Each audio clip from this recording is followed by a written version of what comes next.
But I'm going to just try and share with you my journey. Why am I doing these kind of things and how I've come to pursue this kind of direction? Why are these the things that I emphasize and what's my vision for where we're going into the future?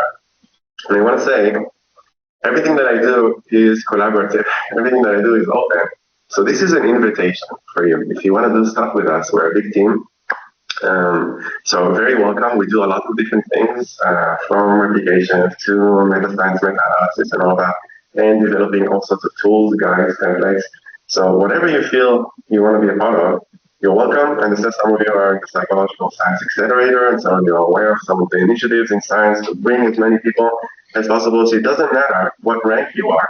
It doesn't matter if you're a student or faculty. It doesn't matter if you're in academia or outside academia. You're welcome to join. And of course, you get credit for everything that you participate in. So the title is Towards Better Science. I don't know which screen I'm going to look at, but I'd like to do this one. We're facing lots of challenges. This is the first slide that I put up for anything. We just came out of a pandemic that we already forgot about. I don't know if you was just watching the morning show, a TV show, on Apple, and they just reminded me of what was going on from COVID. I'm like, wow, that was just 3 years ago. It's unbelievable that we just get to hang out together with no masks on. We went through something really terrible, and I think as scientists, we didn't really comprehend what was going on because this was our moment to shine. People came to us as psychologists, please help us to implement policy, to engage with the public, and how did we react? We said, give us funding for 10 years, we'll work on it, maybe we'll come back with some initial findings. So we didn't do very well during COVID, and I had a lot of quarantines in Hong Kong, one of them in a government camp, to think with myself stuck in a room, what are we doing as scientists? What is my value for society? What can we do in order to deliver on all the things that we study? So we depend on credible, open science that we can engage with the community about, but I feel like we haven't lived up to the promise of what we're supposed to do during COVID. And then we have other challenges like climate change. I don't know how much you are into AI, but some people perceive this to be an existential risk that maybe we should talk about. So I'll talk a little bit about that later on. One of the first questions that I ask my students all the time, and I feel like we should reflect and talk about this a little bit more, is that how is science doing? Is science doing okay? If we think that it's doing okay, how do we know that it's doing okay? How do we assess this? If we say that we've improved, how do we know that we've improved? So to me, lots of mass replication projects, we can discuss many of those, I'll mention some of those, but I feel like the one that I want to talk to you about today is not about psychology, it's not about behavioral economics or anything else that is in our area, it's cancer biology, because this was one of the early ones that came out in 2012.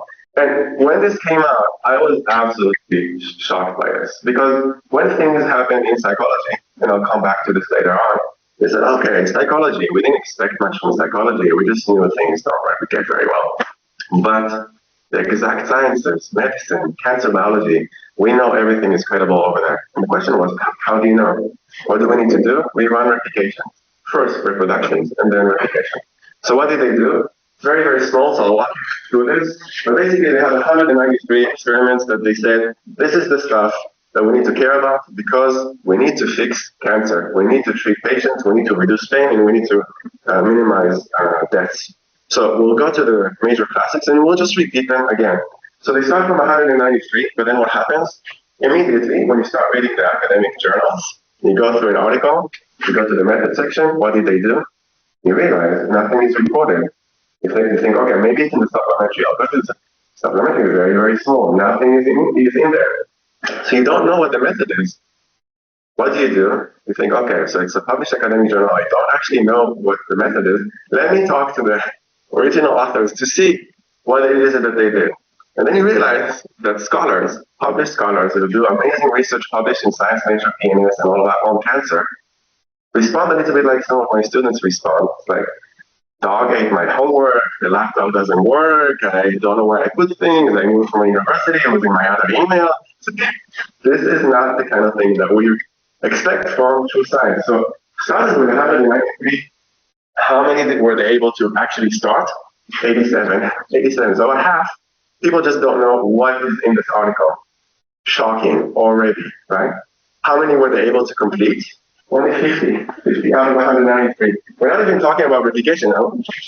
finishing the project. Why? Because for 37 of them, what happened? They tried to do some stuff and then they realized actually that the stuff that we have doesn't hold up. We don't know actually what happened and we need to make some adjustments.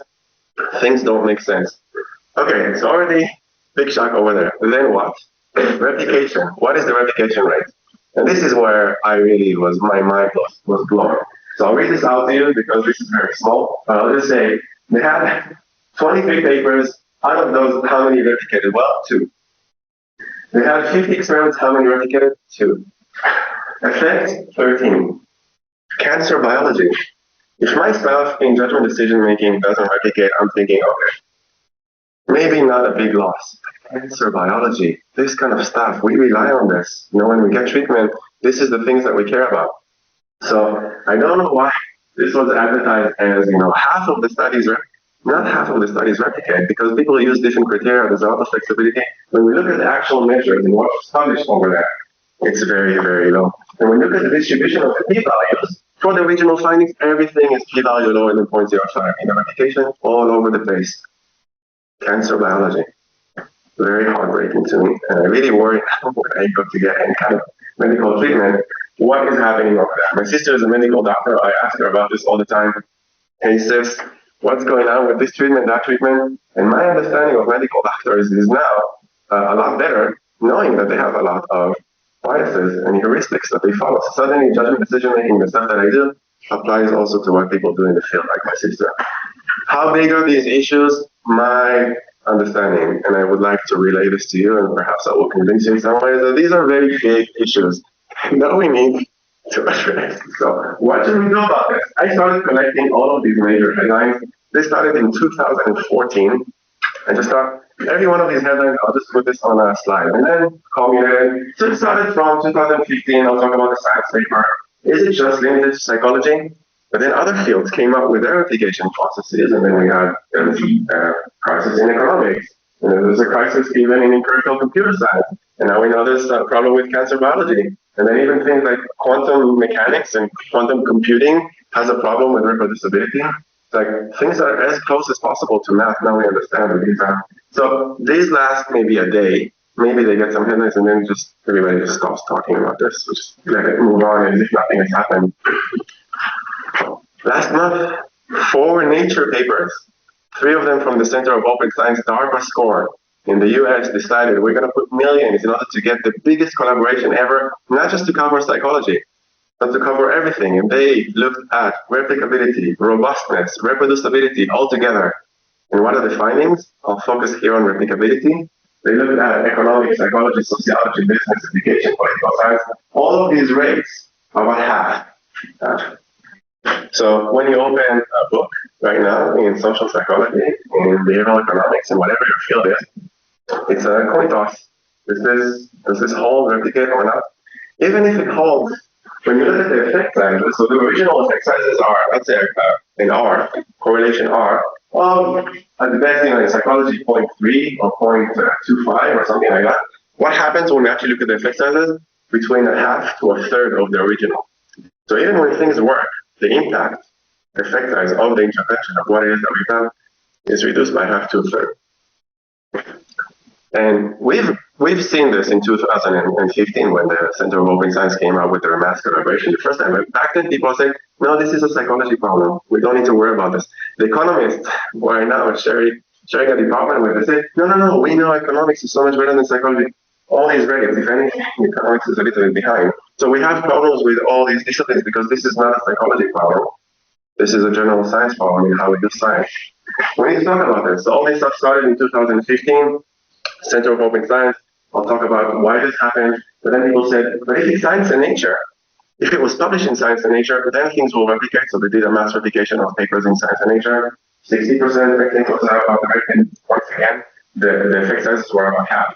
And then many habits 1, many habits 2, many habits 3, all these mass replications, same findings, 47%, 90 out of 190. The ones that replicate.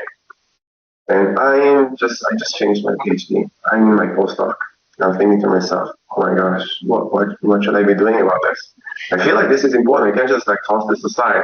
I should do something in order to investigate this, to think, maybe I should change something about the way that I do research.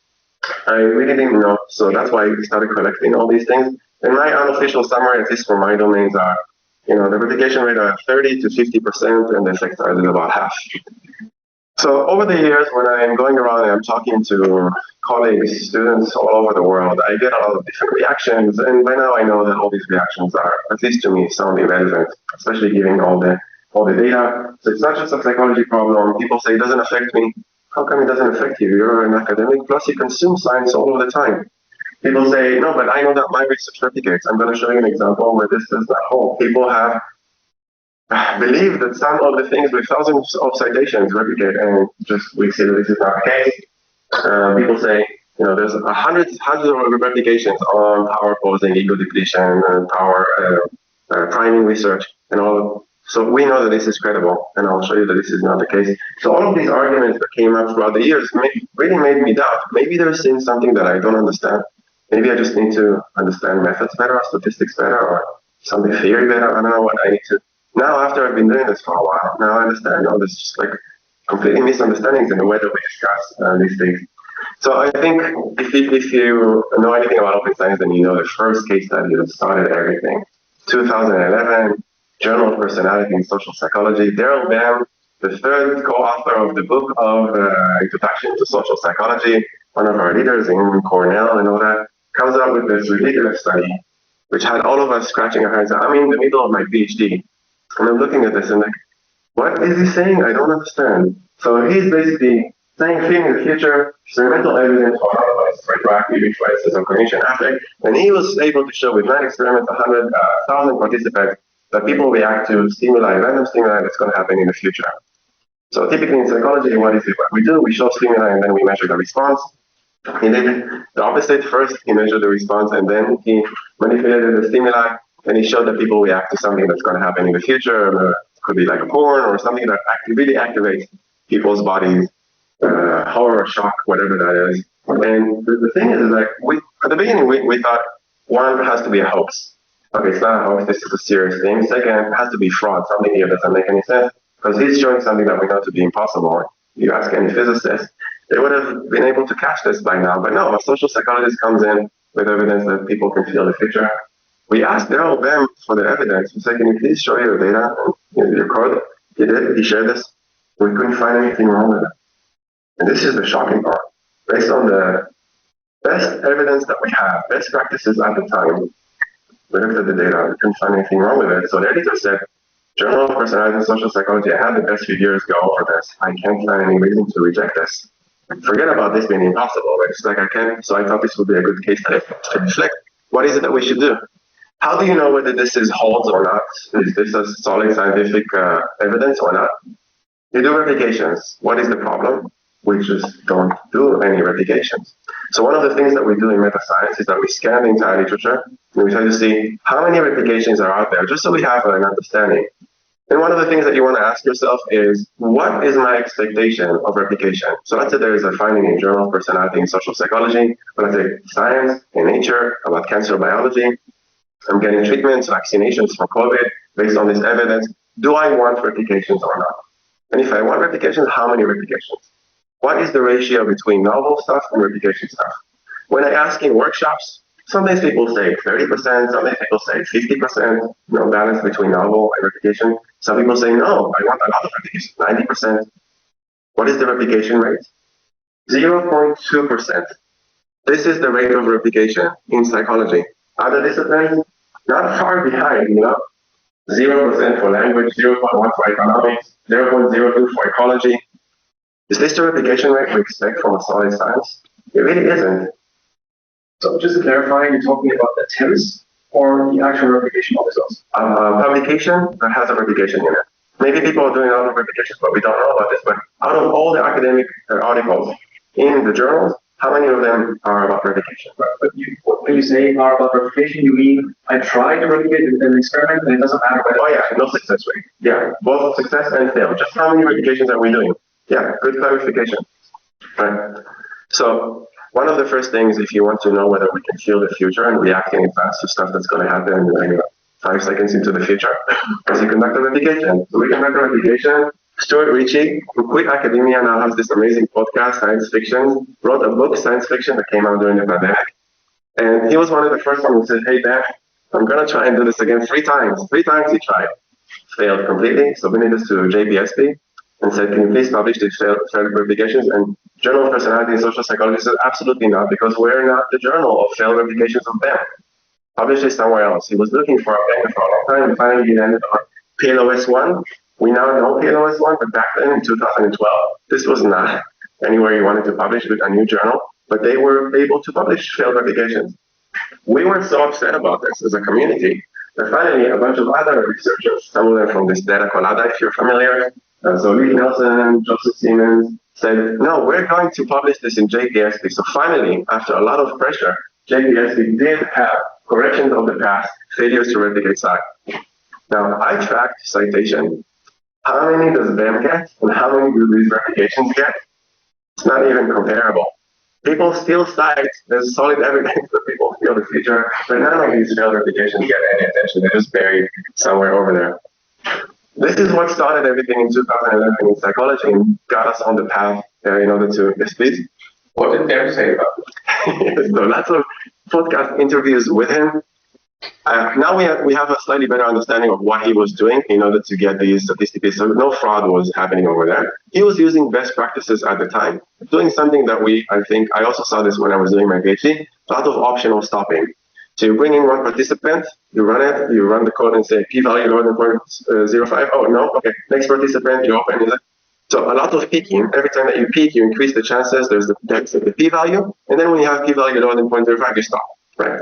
He consistently was challenging our methods. So 2 years after that, he came up with this amazing meta-analysis that showed all of the replications and all the things that they've done together, that there is a accumulation of evidence for psi. And once again, we have to ask ourselves, maybe something is bad with our meta-analysis methods. So Feldman is a very good statistician. He really knows how to hack his way into using best practices and showing us something, evidence supporting something that we know is impossible. But he kept challenging us again and again about different things. This was not the end of it. Yeah?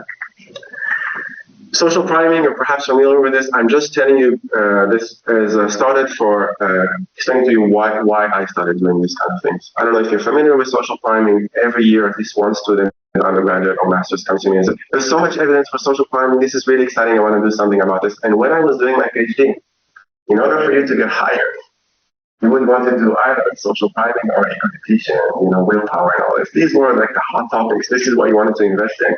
1979 came out with social priming for hostility, a classic. How many times cited? I think it's old by now.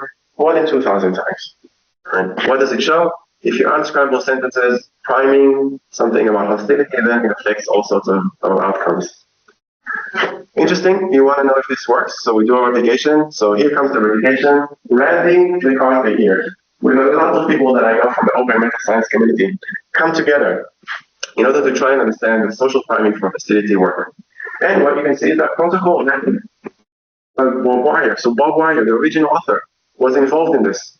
And honestly, this is a good way to do replication. So you don't just do this separately, but you get all the data, you get all the code, you coordinate this. And then he vetted this and said, yes, this is the way to go. What is the final result? This is a lot of blah, blah, academic blah, blah jargon in order to tell you this does not replicate. So when we look at the actual evidence, the original effect size, which we already, just looking at this number, effect size Cohen's d of 3. Cohen's d of 3. The average in our psychology, social psychology literature is 0.35. To Cohen, if you want to follow Cohen, 0.5. I'll grant you 0.5. 3. This already should give you some alarm bells, right? Something is off. How about, when we do this forest plot, everything is around the 0. You aggregate all of these labs together, you look at the diamond at the end, what is the effect size? 0.08, and confidence intervals overlap with the norms. 1 dB, another dB, it doesn't really matter. So you would think, first we realize effect size is not reasonable. Second, we have a lot of labs, and these people are priming researchers, experts, with Bob Wire, who is vetting the protocol. You would think, after this, priming researchers would say, oh, okay, we got this wrong. This was a false positive. Now we really need to realign. The 2,000 plus citations need to be revisited. But no, what did they do? They pushed back. They said, no, you did this wrong. You don't know how to do this well. If you involved us in doing all of the research, then it would work. So what did we do in the open science community? Poor Randy. I really feel for the guy because he did this again, once again, with all these labs from around the world. And he did this twice again. Once he did this exact direct replication, and then he did this together with the priming researchers in order to try and adjust this best effort possible to find a hostility priming. What did they find? Hostile priming effect for both the cross replication and the conceptual replication, Collins 0.09, Collins 0.05, cannot find anything statistically different from zero.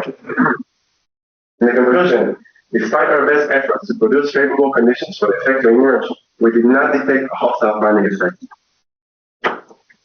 Millions of dollars, hundreds of scientists. Can you imagine just the investment of just overturning one classic from 1979? And we already had some signs that things here don't make a lot of sense. So here's a meta-analysis for priming literature. And you can see it's roll and wire, probability of 5.65 with 80 participants. Now, if you look at this meta-analysis, I think you'll notice some other very interesting stuff. Who is after Sewell and Wire? Stapel. Who is Stapel?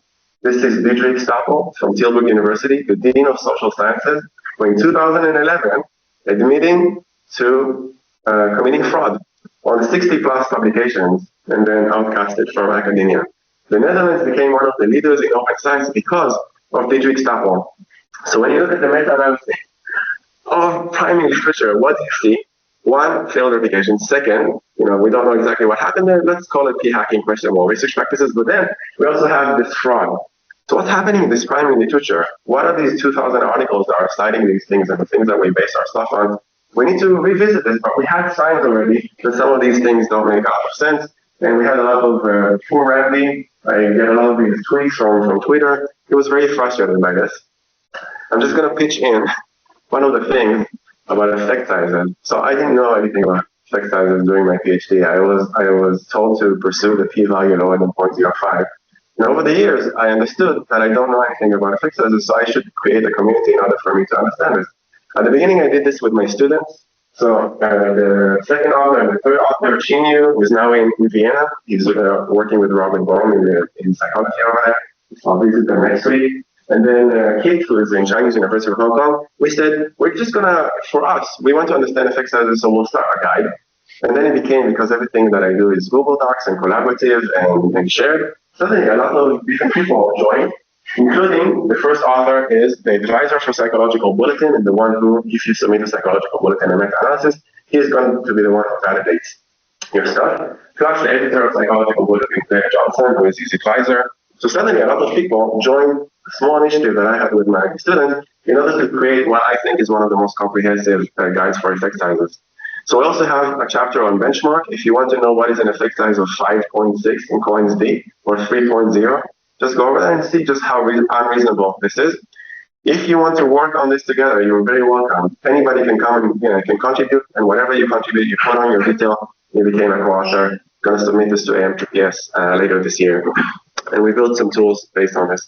In addition, when we look at the figures, we now know that this just doesn't make any sense. James Heathers, if you know him from Everything Hurts podcast, and he's a science data sleuth, and he investigates all sorts of problems with data. Four-way interaction among these variables also significant, p-value lower than 0.02, and this amazing figure with 80 participants. We should have known this, because this doesn't make any sense. But 2,000 and something citations and social priming has to work, right? It really doesn't. And we could have known this without the two massive replications. So we have a lot of issues. Now you would ask, why am I even sharing this with you? Why this specific case study? And the reason why this specific case study, because this for me started everything. What did it start? It started with this guy, Daniel Kahneman. The amazing thing about Daniel Kahneman, the only psychologist to ever win the Nobel Prize in economics in 2002. After he won the Nobel Prize, people came to him and said, hey, Danny, you need to write a book because people need to understand something about your Nobel Prize. And Danny does not like writing books. I saw you have Noise, which is the last one he did before he passed away, unfortunately, this year. So he became better at this. But back then, he's just like, I don't know what I should write. But then he said, no, you really need to do something. And until now, when it came out finally in 2011, bestseller, walk into every bookshop in whatever country in the world. Sometimes, I spend a lot of time going through train stations and airports. Daniel Kahneman is always there. next to people like Dan Ariely and all these. So it's like I really wanted to read this when it came out in 2011, but the judgment decision making wasn't like my main thing. And honestly, Daniel Kahneman is not an easy person to read. So I went through the first chapter, the second chapter, I was like, maybe not. I'm just going to put this aside for now. But 2016, I discovered an amazing discovery called audiobooks. So while I'm jogging in the gym, I can listen. And I remember, because this was in the middle of the night, I went, it's like 1 in the morning, I went to the 24-hour open gym. And I'm like, okay, now you're going to do this. You're going to listen through thinking fast and slow. So I go out, first chapter, second chapter, third chapter, and then comes the fourth chapter. And I really needed to stop my gym run and go and sit to the side and focus, because I just couldn't believe what it is that I'm hearing. So what is it I'm hearing? He talks about the marvel of priming. So he has a whole chapter about all these things about priming, and this is what he writes. The idea you should focus on, however, is that this belief is not an option. You cannot not believe in priming. You have to believe that priming exists. The results are not made up. They're not statistical flukes. You have no choice. You must believe in priming. Not only to accept that the major conclusions about discoveries are true, more importantly, you must accept that they're true about you. We now know, obviously, that not just hostility priming, but all of these types of priming, commitment priming, honesty priming, debt priming, all of these just don't hold up. So when I saw this in the chapter in Danny Kahneman, I was like, oh my gosh. But then, turns out, I didn't know about this. But in 2012, came out many years later, but in 2012, he wrote an email that later became public, where he wrote to priming researchers, and he said, I see a train wreck looming. As you all know, questions have been raised about the robustness of priming research. Your field is now the poster child for doubts. All I personally have to say is that I recently wrote a book that emphasizes priming research with a new approach. Count me as a general believer. He believes in priming, but he wants people in priming to clean up their act and make sure and show everybody that this works. I see a train wreck looming, and then Nobel laureate writes about this. And indeed, 2018, our index, one of the open science people who has a blog, writes about this train wreck, and he goes over all of the findings in chapter 4 in Thinking Fast and Slow, and just shows none of this holds up. All of this is a train wreck. And then something remarkable happens that really changed my perspective of everything that I did. I was back then in Maastricht. I was trying to figure out what I should do for the rest of my career. I'm a postdoc. Next year I need to get a job as an assistant professor. What should I do? He writes this. 2017, 80-year-old Kahneman goes on a blog and writes this. What the blog gets absolutely right is that I place too much faith in underpowered studies. There is a special irony in my mistake, because the first paper that Amos Tversky and I published was about the belief in the law of small numbers, which allows researchers to trust the results of underpowered studies. The thing that started behavioral economics in 1971 was the belief in the law of small numbers. Thousands of citations. Danny Kahneman went to statistician conferences and psychology conferences and asked statisticians, hey, this is like a priming study. Would this replicate? And he showed that people, scientists, fall into this trap of thinking that things will replicate when they actually don't. Dan Kahneman warned the world about this, and he fell into the same trap. So you have to appreciate the irony of it. Our article was published in 1971, but I failed to internalize its message. Wow. I saw this 2017, and I thought to myself, even the biggest mind in psychology, that started this whole thing, warned the world about this, fell into this trap. What should we do? So this is the article. You can see about this. Seems like we're alumni of the same one, Hebrew University. So I'm like, okay, I feel connected to this. I understand. He's showing he's humble. He's showing his biases, and he goes to reflect on the pain of realizing that he was wrong on some anonymous blog from an open science. But then this is the question I posed to Danny Kahneman, and not just Danny Kahneman, but everybody in behavioral economics. Like, I am less biased than others bias. So basically, it's called a bias blind spot. You called everybody else in priming to clean up their own act. How about you? How about behavioral economics? How do we know that judgment decision making actually works? It's very easy to criticize other people and tell them, hey, you should go do replications. Is anybody doing replications in judgment decision making? So I decided this is very, very important. Luckily, at the University of Innsbruck, many of my colleagues started doing replications of judgment decision making in behavioral economics. You can see one big paper, second big paper, you can see Felix and Jürgen and Michael. So now it's great that I have these colleagues who started to do similar things to what it is that I did, but they had a completely different approach to this. They did this mass replications together as a group and all that. I took a slightly different approach to that. What is it I did? I did a core team. I thought, I don't have any money. I don't have any resources. I'm over there in Hong Kong. I don't know how I should approach this. I'm just going to start my own team in order to see how far I can go. This is from the first conference of Big Team Science about how I started this.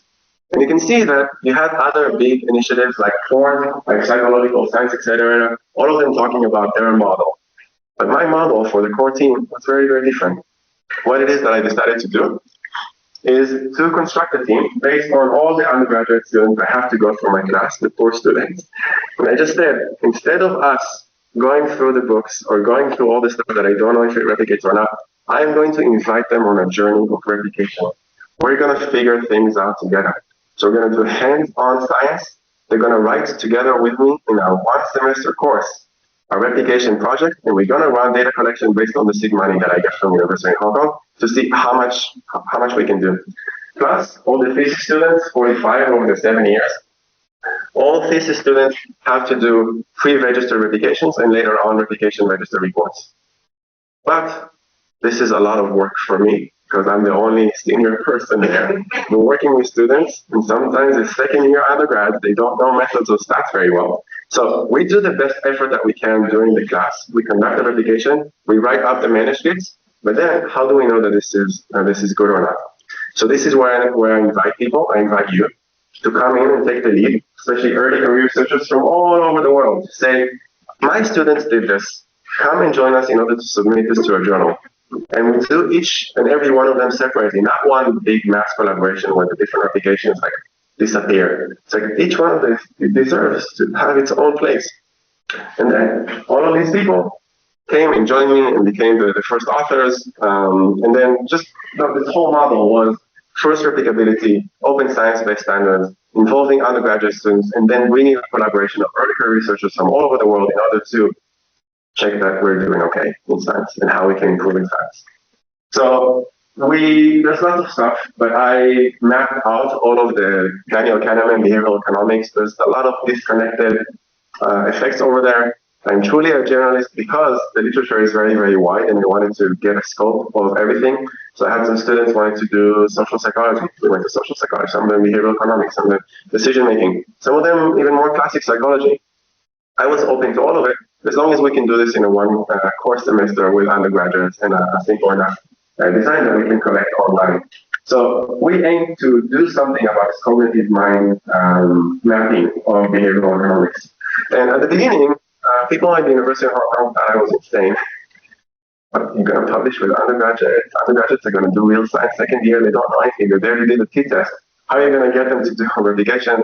This is not publishable. Everything that you do may be not valuable. But over the years, at the beginning it was slow, the publications. But then over the years, you can see more and more publications come up. Now we have more than 50 of these things, and all of them have early career researchers as lead authors, followed by all the students, followed by the teaching assistants, and then me at the end. This is what it looks like, but all of these Chinese names underlined are my students, early career researchers at the top. And then you can just see, just in 2021, like a lot of these things came out. And then finally, as a bulk activity, finally you start to have some kind of an impact. And I have to tell you that each one of those, it might look easy when you look at this in one slide. Each one of those was a lot of investment. First engaging with original authors, oh my gosh, the pain. Very, very painful. And then going through peer review, another level of pain and suffering. And sometimes didn't go with the first journal. So I had to go at it. But over time, we developed a process and we made this happen and created more templates and more guides and invited more people. And slowly things happened and we picked up. How many did we finish over 7 years? We did about 150 of these things. 80 are pre-registered replications and extensions, about 45 registered reports, and we'll talk a little bit about that. We did also prediction markets and prediction pools, and then we created a lot of resources, over 25 of these things. What are registered reports? I have talks about this, and I truly believe that registered reports are the future of science. So let's say conformatory quantitative So what is it? I believe that the traditional model, where first we do everything, we finish that, and then we submit this to a journal to peer review, that model is broken. And it has a lot of the heuristics and biases that we don't need, like hindsight bias, outcome bias, observation bias, and later publication bias. In order to tackle all of these issues, we need a completely different model. So thanks to Chris Chambers, who started this in Cortex, and now we have a lot of different journals that implement this, we have a two-step peer review model where first you write the pre-registration, you make sure that it's the best that it can be, and then you submit the pre-registration before data collection to the journal, and you get expert peer review on the pre-registration when it matters, before you make all the mistakes, before you see all the data. And what's nice about this is that once you, the editor, the reviewers, we all agree that this is the best plan, we get something revolutionary called an in-principle acceptance. And this means that it doesn't matter what it is that you find, p-value above or below 0.05, it doesn't matter, support, not support, failed replication, successful, it doesn't matter, this will get published. So instead of having 92 positive percent positive effects in the literature, when you do register reports, you can see the drop because you publish everything regardless of that. What happens in stage 2 then? There's a verification. The reviewers, the only thing that they do is check that you follow the protocol or that you document the deviation. You can explore as much as you want afterwards. You can change whatever you think is justified, but you have to be very, very clear what was confirmatory, what was exploratory. What is it that you deviated and what is it that you follow? It just makes everything more transparent. And then this solves a lot of the issues that we have. So if you want to know more about register report, Chris Chambers has a lot of articles, but I really recommend this one. The past, present, and future of register report. It has a lot of the summary of everything that's good about register report. And finally, when you do this, then everything is clean. There's no publication bias. There's more incentives for replications. Everything is open. And you just address all of the hindsight bias, outcome bias, and all of the rest. Is there evidence that register reports are doing what they're intended to do? Not enough. We're working on it. So we have now running a randomized control trial when we're doing all kinds of things. It's not easy to show this kind of thing because you need to match register reports. Things are not register reports, and a lot of journals are very hesitant to do this. But we have some initial evidence. So for example, this one showed that standard reports have 92% positive results, and then register reports have about half. So publication bias is definitely addressed here, at least with this review. In the only that I'm aware of randomized control trial done by the Center of Open Science, they were looking at people randomly assigned to review either a register report or a regular report without telling them which is which, and then asking them what is the quality, how good is this. And you can see that across the board, for methods rigor, quality of methods, analysis rigor, overall quality of paper, you can just see that people evaluate register reports to be of higher rigor, higher transparency, higher quality. So we have some evidence that register reports are working as intended. There's also, I just want to say, advantages for you as an author. It changes the incentive system that we need to address in academia. Because the thing that we're evaluated on is what? The number of publications, the impact factor. It depends where you are in the world. In the University of Hong Kong, it was very, very extreme. But here you can see it's not just good science, but it's also, there's no stress. If you get the in-principle acceptance, there's no stress for you to create something that's amazing or to produce some positive results, right? The nice thing is that you get constructive expert feedback on the things when it really matters. Plus, if you get an in-principle acceptance, that's a line on your CV. You can already show this to people. Something that proved very, very important for me at the University of Hong Kong. It's much easier to convince others to give you funding. Why? Guaranteed publication. If this is guaranteed to be published, there's no risk for the funders. They know exactly what's going to happen. This is going to appear in the journal. So University of Hong Kong was willing to fund me because I was able to show them that University of Hong Kong undergraduate students are doing a registered report and with an in-principle acceptance. So there's this pyramid over this. I just want to give you one last thing about the improvement of this model, something called a peer community in registered reports. And I started doing this with all of my students since 2021. So if you did the thesis with me, you had to submit to peer community in registered report. We have this whole model about how to do this. But the thing I want to tell you is that undergraduates who did this with me, a thesis, did their thesis in 8 months. Some people say, but registered report, it takes a lot of time, and there's a lot of effort, and we don't know, and there's I am able to show you how to do this in 8 months. I was able to do this with all of my students using peer community and register reports. So more than 30 of my students, within 8 months, were able to do their thesis as a registered report. So if I can do this with undergraduates in Hong Kong, you can do this, especially if you're a PhD, especially if you have advanced research students. How is this possible? Because peer community and register report has a lot of revolutions. One revolution is, for example, that this is peer review done on preprints. First, you do this as a community, and once you get endorsed by the community, you decide which journal you want to go to, which is amazing. So sometimes happen that I had a stage 1 in principle acceptance through peer community and register report, and then Simin Vazir, who is now the editor of Psychological Science, she was back then an editor in Collabra Psychology, contacted me and said, "We really like the stage 1 in principle acceptance. Please submit this to us. We want to publish this in Collabra when you finish your stage 2. Never happened to me. An editor contacts me and said that they want to publish work by an undergraduate in their journal. So I can choose. If it doesn't work with that journal, it works with a different one. And they guarantee, so PCI, peer community and register report friendly journal like Collabra Psychology, will publish your endorsed preprint register report with no additional peer review. If you get this endorsed through the community, they will publish it. First revolution. Second revolution that allows you to do this within 8 months is that they have something called a schedule track.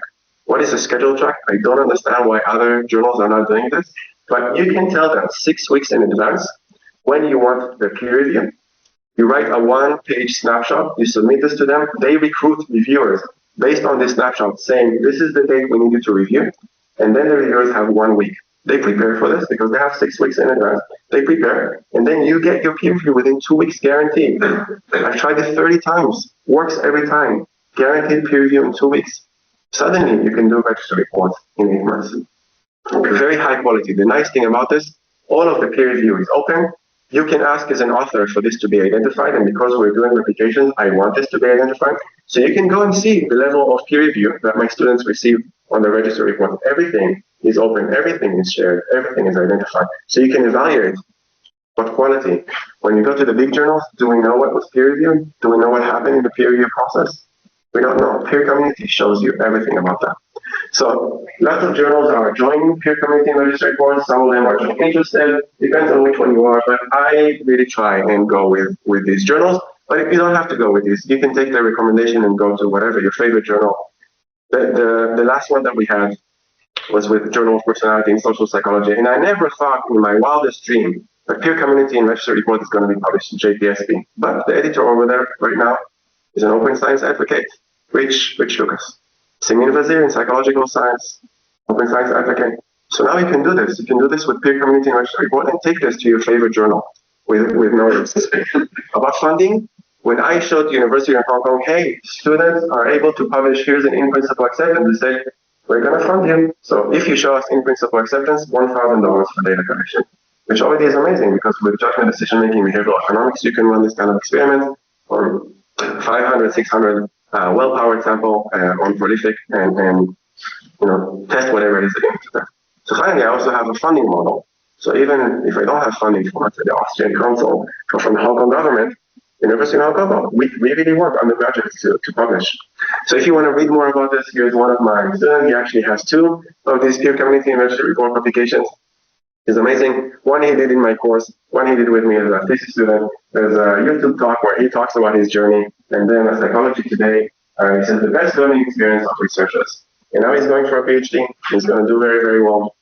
He's going to be an open science advocate, going for the things that should be done rigorously and well. Here's an example for what Simin Vazir contacted us. So finally, he was publishing Collabra Psychology, but the recommendation was done by peer community in register report. And the nice thing about this, on the open science framework, you can see everything. You can see what we got as a peer review, but also how we reacted to this and how we improved in every step. So everything is open, everything is transparent.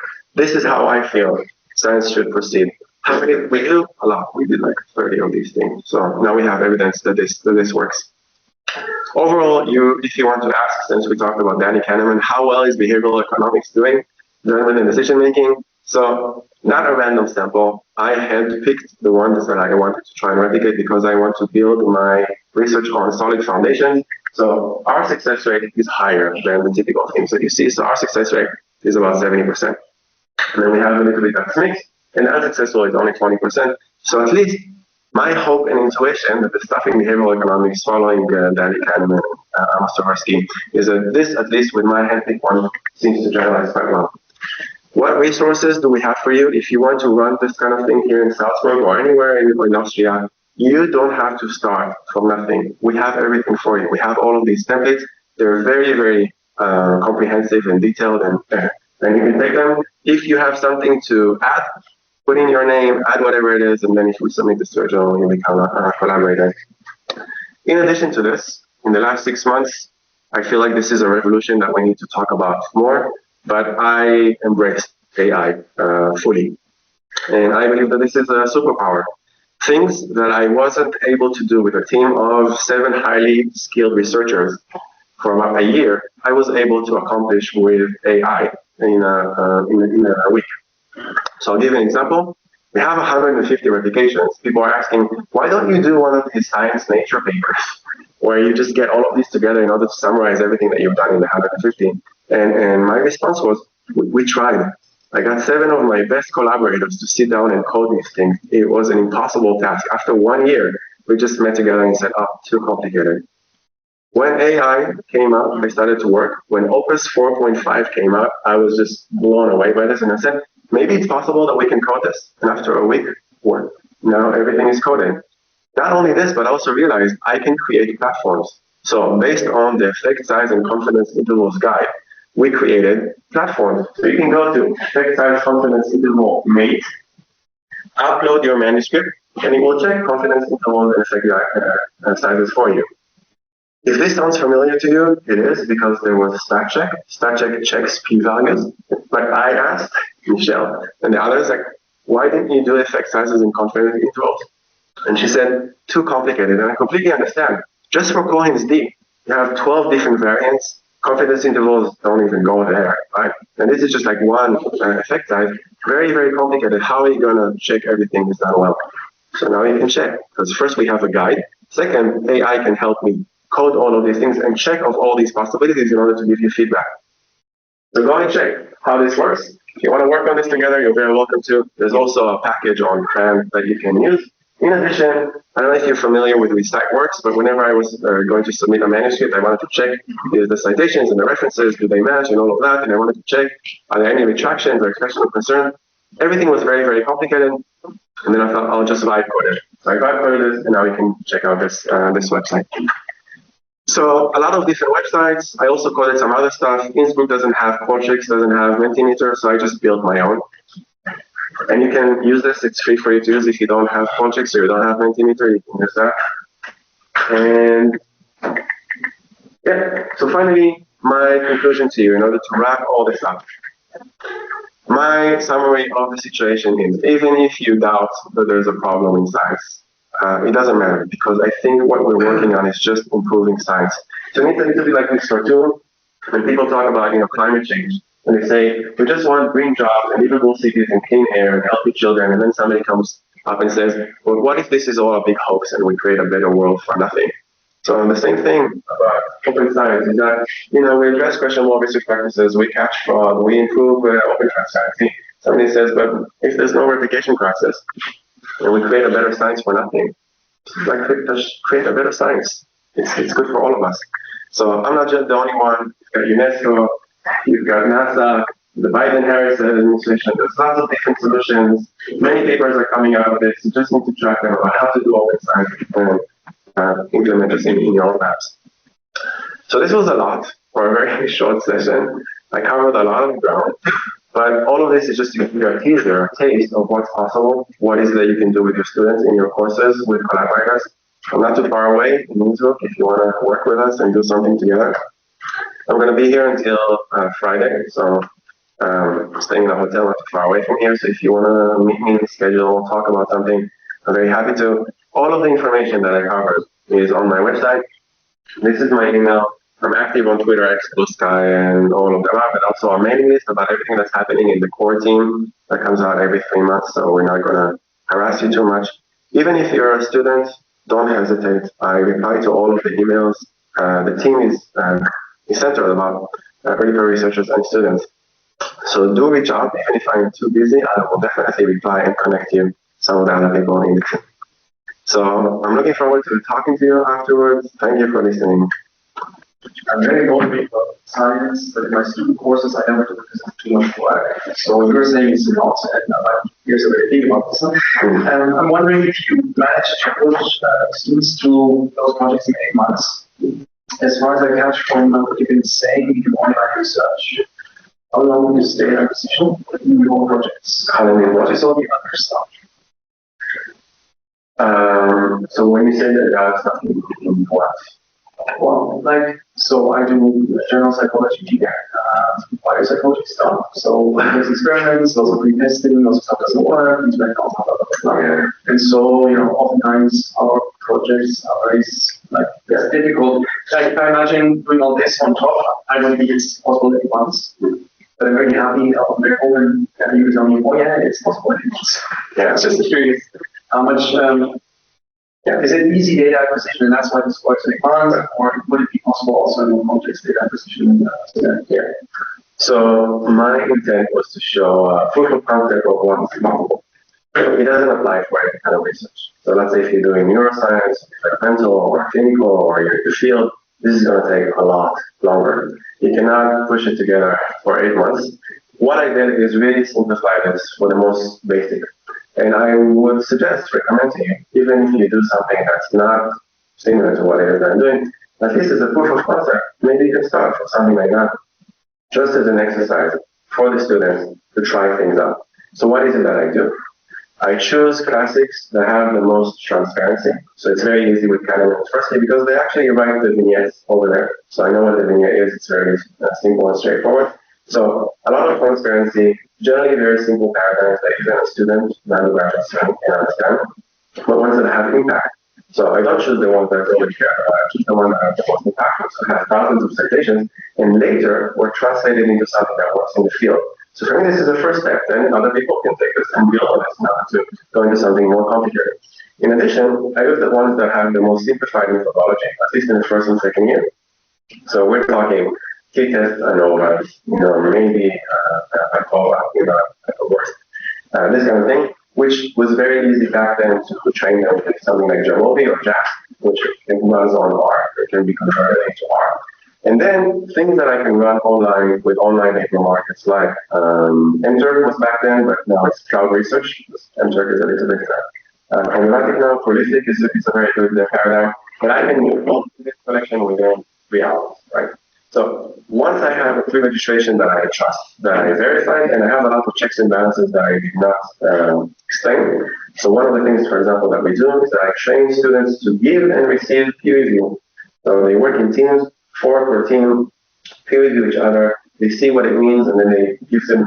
And then I have the teaching assistants, and then everything that I did, I put on Google Docs, and then I go to Twitter and post and say, hey, my students are doing this. Who wants to review this? And sometimes I was amazed. Original authors would go over my undergraduate students, to give some feedback. So after all these checks and balances, finally it's my turn. I go over this. I make this the best that it can be. I go and I pre-register on the open science server. I run the data collection on Prolific a few hours, and then I have all the data. Now, the way that we structure this is that our pre-registration is so good that actually, back then we were using Qualtrics. Qualtrics has a simulate participant, so create random data. It takes your Qualtrics, create a random sample out of that, and then I just told them, you need a results section in the pre-registration that runs on the simulated data.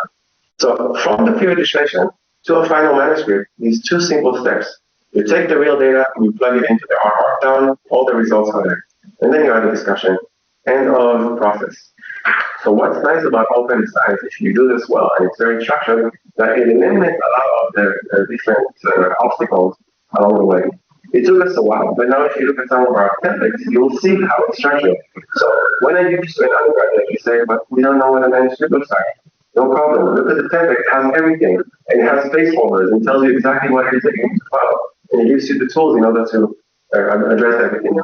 So if you have checks and balances, you have a collaboration model where everybody contributes, and you know exactly what happens in each step, and each step is well confined and short, then you can get all of that done. So I'm not saying that this works for everybody, but I would encourage you to at least try this out. One last thing that I would say, I went in different places in the world and said, do the same, adopt this here. And people said, there's no way our students are capable of this. So one of the last places, this was just before the pandemic happened, the pandemic caught me in Brazil.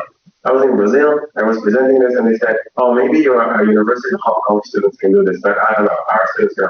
And I said, let's start small.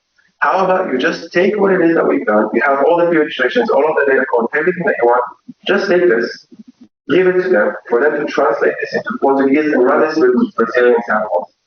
They tried this out. Now they have 5 publications, replication of our applications in a Brazilian sample. So you try this out, and now their students are doing what it is that we did 7 years ago. And they were amazed by the students, because actually, when you give a process to students and you tell them exactly what they need to follow, they do amazing work, and it's published in expert peer-reviewed journals. So there is a way of doing all of that collaboratively. It doesn't matter where you are in the world, as long as you structure it. I'm happy to help you do this in Salzburg. Yes, please. Thank you again for your talk. It was really like one of the first times that I came out with science heard like a real life workable incentive don't be idealistically better way to do it. Like yes, you can see pro money, so I really like that. I've got 2 questions. The first one is, were there any consequences for the like debunked studies that you presented, the non-replicable studies? For the odds, great studies in practice, basically. And then I remember that you showed these figures about the publication bias, which I think is very impressive. There's one of the concerns that one might have is that those studies that do not report any positive results might get cited less, or other results for something like citation bias, maybe also like pre-registered but get cited better. I don't know. Do you think about that? Yeah, I'll start from the second one. So I think we have so many challenges right now in science. It's difficult to say we're going to tackle all of them at the same time. So we tackle them in stages. So definitely we have biases in each and every step along the way. So the thing with citations, definitely there's a very strong bias where things are just, replications are not cited as well as the original. And it's not even that, but even as, let's say, the academic scientific literature solve this. Daniel Kahneman, Thinking Fast and Slow, is still going to be a bestseller, and people are going to read about this priming literature, right? TED Talks are still there. Power posing is still number 3 in the top TED Talks ever. So we know that this is not replicable. So you have challenges in all of these things, and we need to tackle them one by one. And it's not clear how we're going to do this. That's why we need a community effort. That's why we need as many people on top of this as possible. But we're getting there. So I was just, we were talking before. Last week I was in Munster, Germany, in order to participate in a hackathon where we sit together in a round table. It doesn't matter if you're a journal editor, full professor, or a non-academic student, right? Sitting together, hacking stuff up. The thing that we were hacking last week was about how do you map replications in the literature. So it's difficult for us to even know what replications are out there. You know, how do you identify that some of those are not even writing themselves as replications? But we wrote something together, a lot of AI and scrapers and all that, in order to try and tackle this. We have a Society for Improvement of Psychological Science, which is an amazing conference where we get together and we hack together. Some of this is online, some of this is done in various places in the world. Usually it was in Europe, sometimes one time Africa. This year I think it's in the North America. But basically, you bring a problem, something that you care about that you want to fix. You tell people, I'm not really sure how to do this. We sit together, we brainstorm, and at the end of the 3-day conference, we have some kind of an initial solution with a path to how to make this into something. So there's a lot for us to fix that we need to address. We don't have solutions for everything, but we're getting there. Where we are right now compared to where we were 10 years ago is a completely different world. Peer community and registered reports. Chris Chambers with registered reports. These are big revolutions. You just need to embrace them a little bit more, need to change incentives, and align things a little bit better in order to help the people who need to get funded, promoted, and hired. On my website, there's a section called Check Me, Replicate Me. If you want to make money, if you find a mistake in my research, I will pay you $5 for a minor mistake, $50 for a major mistake. I get students to check my own work, and I pay students. I give them a choice. Do you want to get money, or do you want to donate? If they donate, I match it. And until now, I've lost or donated a lot of money to give well and effective charities because of my students, because it's very important to clean up the act. But original authors can react with check me, replicate me, let's check everything that we've done. Or they can say, replication is wrong, open science is wrong, we shouldn't do any of this, and just fight us all the time. So reactions, there are implications, not enough of implications. We need to do more. Everybody should check themselves. But sometimes it gets a little bit unpleasant and sensitive. But hopefully, the way that I like to think about this is we just need to collaborate. We need to offer solutions. We need to help people think about this. It seems like 2011, even our best people did things like optional stopping. This is science progresses, right? We know better now. But now that we know better, we can't just pretend that nothing happened before. Now we need to build a better infrastructure for the future.